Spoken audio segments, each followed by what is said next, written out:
Hello and welcome to today's video. Today I'm at G.U.R.U. It's just about 5 kilometres north of where I was yesterday at Rae's Nest, out on the Firth of Thames, close to the Hauraki area of New Zealand, and way in the background, although clouds are obscuring it, is the Coromandel Ranges. And yeah, that's a lovely part of New Zealand. It's known for perhaps some of the communities over there are again a little bit of the alternative nature, but it's also very popular towns over there where people have moved, particularly for retirement purposes. So yeah, that's a beautiful spot which I'll hope to get to very soon. Today I've decided to talk about a subject that I've touched on previously and certainly touched upon in my writings.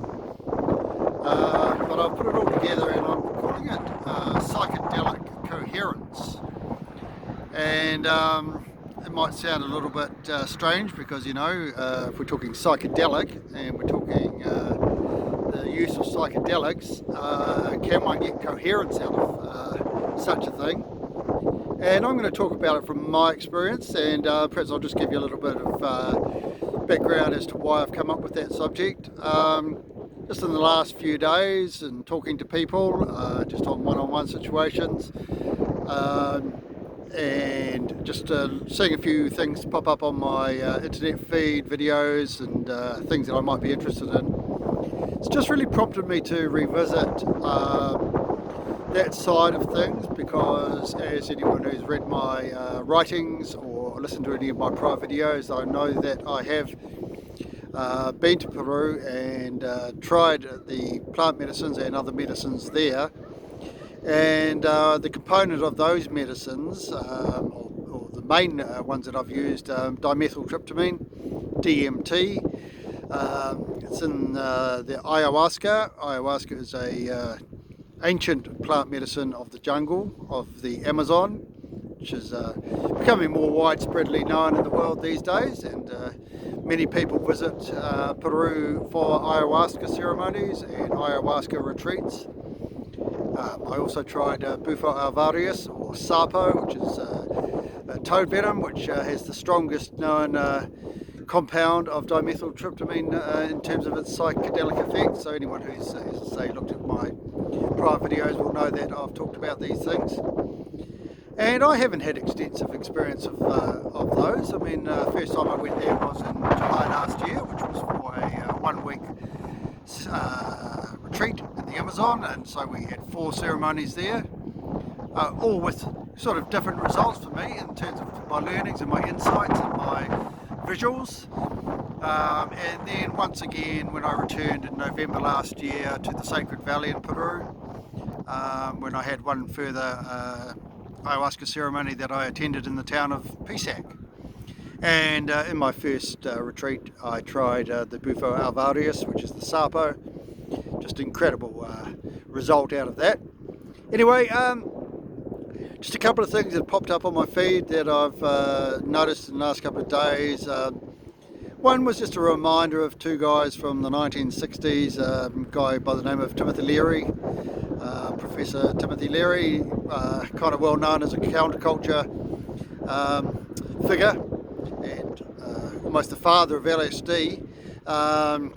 And then we have a guy called Richard Alpert, but better known as Ram Dass. He became a spiritual teacher. Now these guys were both professors at Harvard University. So I don't think they were that, you know, you'd have to classify them as relatively smart to be professors of psychology at Harvard University. Although once they started literally utilising LSD and psychedelics, they were soon ostracised, and they were both kicked out of Harvard in 1963, but they continued on their paths. And I've looked at a lot of stuff from those two, and previously, prior to me having the experiences that I had, I mean, it was all theory, but now it's the fact that I've had a practical insight, so the gnosis that I speak about, yeah, what they talk about, and what they were probably introducing and trying to introduce into to people's lives, makes a lot of sense to me. Saw another video the other night with a guy who suggested that for a spiritual ascension, he saw psychedelics as a very integral part of it. That you could sort of attend or read about all you wanted about spiritualism and work away on your path, but his point of view was that psychedelics, almost without them, you weren't going to ascend particularly far. Personally, I disagree with that to a level, because there's certainly people out there in the world who have utilised many methods other than psychedelics to spiritually ascend. But if you go back into history, ancient civilizations were using mind-altering substances sort of from the beginning to get their insights. And really what they're looking to do is to, as far as I can see and understand now, from the perspective of actually experiencing it, is to tap into the higher consciousness, to actually visit the higher realms. As I've spoken about, what we experience on the physical material plane is just such a small part of the universe, such a small part of consciousness. It's almost just that surface level. So, you know, when I talk about bringing the unconscious into the conscious, what we see on the physical material plane and what we learn is just the top layer, really. So, psychedelic coherence to me, I've had a good think about this, and particularly in recent days, and I've spoken about how previously in my life things were kind of confusing, or I wasn't really on any particular path, didn't have a great understanding of things. I mean, intellectually perhaps maybe above average, I don't know, just in terms of how they measure it on the education scale. But in terms of this bigger picture that I now talk about, I didn't have an understanding. And it was only in the last few years that everything started to come together, and particularly as I emphasised through meditations and just synchronicities of life, and just noticing things much more consciously. So again, bringing the unconscious into the conscious. But it was my attendance at these ayahuasca ceremonies that showed me things that, when I've had time to integrate them, and now bear in mind that we're getting on for a year later now. I mean, we're June of 2026, and my first in-depth experiences were in July 2025. So I'm still integrating all of that, but as I've integrated it, it's become clear to me as to the part that played in my understanding and coming up with coherence of my view of life and understanding. And I talk a lot about the clarity. Things are so clear. I put that down a lot to seeing the light, so the illumination. But it is all the insights and all the it was very condensed information flow, visuals and everything that came to me at that time. And I've had a chance it's getting on for a year now, to continually assimilate that information and understand where things are at. And I can basically look at society, and I look at mainstream society as such it's almost like an act. It's just looking at people's actions and what's happening on the surface. But when one looks behind the veil, I mean, you know, if you look at something like The Wizard of Oz, right at the end where the wizard is exposed when the curtain is drawn back, that's not just a random message in a movie. If anyone looks into the analysis of The Wizard of Oz, I think you'll come up with some surprising in-depth symbolism and messages. So I had the veil pulled back, And I want to talk about that in terms of the psychedelic aspect, because I have no doubt that utilisation of psychedelics will have random outcomes for people dependent on how they use it. My experience is this. I was fortunate that I was ready, and I approached it with the sacredness and reverence that one should approach these things. Ayahuasca, for example, is not something to be played with. It's not game time. It's fun because of the experience and the enjoyment that it's brought me ultimately, or in terms of my assimilation and integration into my life. But it's not something to be fooled around with. And this is where people will look at that and say, well, you know, it's a drug and people getting sort of whacked out of their tree and out of their brain on it. And yes, it's absolutely possible. So I approached it by going to one of Peru's most highest rated retreats. And the people there and the shamans, the local shamans, are just the most incredible people.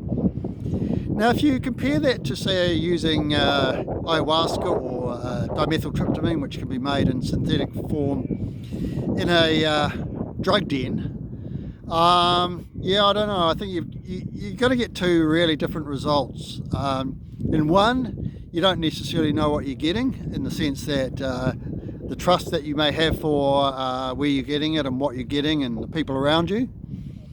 So yeah, I mean, you can have some really random experiences, because what you see when you're utilising psychedelics is stuff that you just would never see or comprehend in terms of an experience. You may be able to look about it in pictures that are drawn, or people's descriptions, or even their verbal descriptions of these things.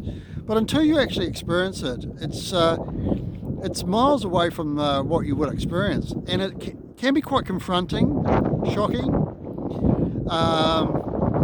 So if you're in a situation where you're experiencing these confronting, shocking imagery and messages with no support network around you or people that care around you, or if you go in looking to play with the stuff or just have a trip, yeah, I don't know. I mean, to each their own, but I just could never see how that's going to give one positive life-changing experience. It may be a life-changing experience, but yeah, it may be difficult to deal with, so that whole integration subsequent to experience of psychedelics. So when I talk about this psychedelic coherence, it's clear to me that psychedelics, so I'm talking ayahuasca and bufo, can have an absolutely positive impact on people. And the reason I can say that is because it had an incredibly positive effect on me. People use it for healing. There's a lot of research that goes on into its utilisation for traumas, depressions, addictions. There's been studies on people who are facing terminal illness and upcoming death who have tried, for example, bufo. And once they've done that, or psilocybin, that's another thing, which is the active ingredient in mushrooms, and how they've their whole attitude towards their approaching death has changed. And anyone who's looked at any of my videos knows that my understanding of death has changed immensely.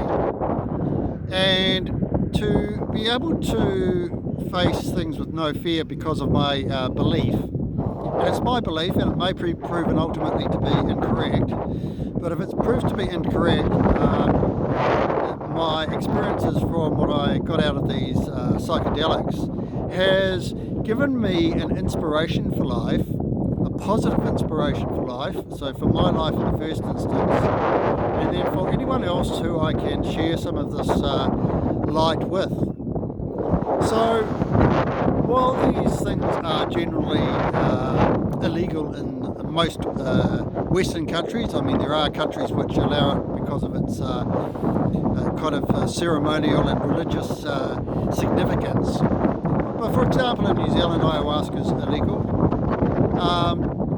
And yeah, I can understand why. As I say, if it's administered in the wrong situation, I mean, who knows what the result could be.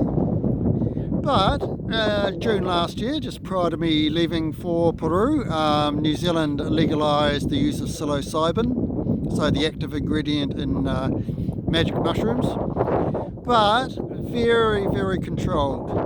And it was to be utilised for only people who have tried everything else for depression, and it was only to be administered by one medical practitioner throughout New Zealand. But at least it's a start. So sort of people who look at these things, psychedelics, and think they're all bad, and I dare say that when I was growing up, my parents most certainly looked at the hippie culture, the psychedelics, and went, well, look at that, it sort of like looks bad. I know that people who utilise psychedelics, and the people like Timothy Leary and Ram Dass, who were at the forefront of it, they were onto something. It's clear as day that they were onto something. So if this can be utilised within societies throughout the world, I have no doubt that the positive impact would be incredible. Why it may not be, well, that's a whole different story. But I continue to do what I do. I don't suggest people use drugs at any stage in their life.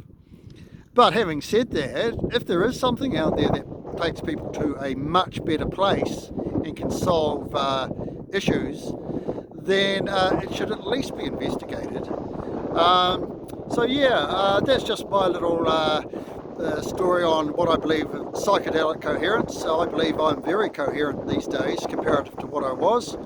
I was a very limited version of myself.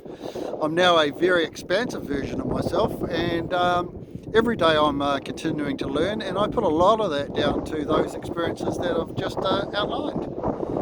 So as always, I'll continue on my journeys and make some more videos along the way. I wish you a good day. I ask you to enjoy the journey, and we will meet when we should. And as always, namaste.